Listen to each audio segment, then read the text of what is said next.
Kapamilya actress Kayla Estrada revealed how she prepared for her action scenes in the primetime series Incognito.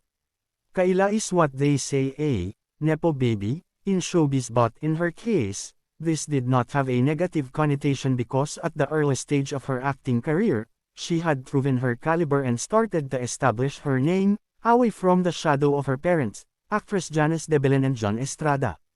She is currently part of the action drama series that also features Ian Veneracion, Daniel Padilla, Baron Geisler, Maris Racal, Anthony Jennings, and Richard Gutierrez.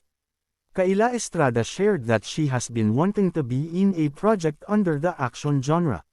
"Well, pangarap ko po talaga since nagsimula ako is pumasok sa genre ng action, so grateful ako na kinonsider nila ako to be a part of Incognito," the Kapamilya actress said.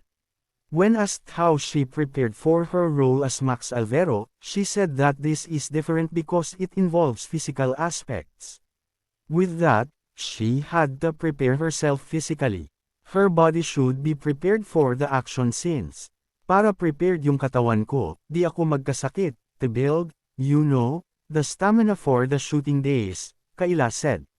The actress also shared that she had physical training before the shoot started.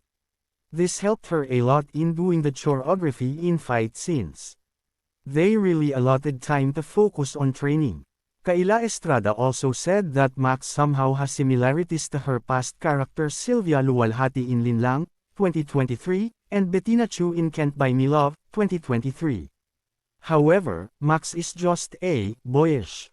To recall, she stunned the viewers of CBML with her amazing in a confrontation scene.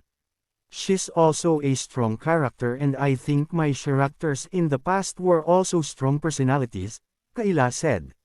This is one of the reasons why she loves this project. Meanwhile, Kayla Estrada was recently linked to her co-star Daniel Padilla. It was said that the two are being teased on the set of their series.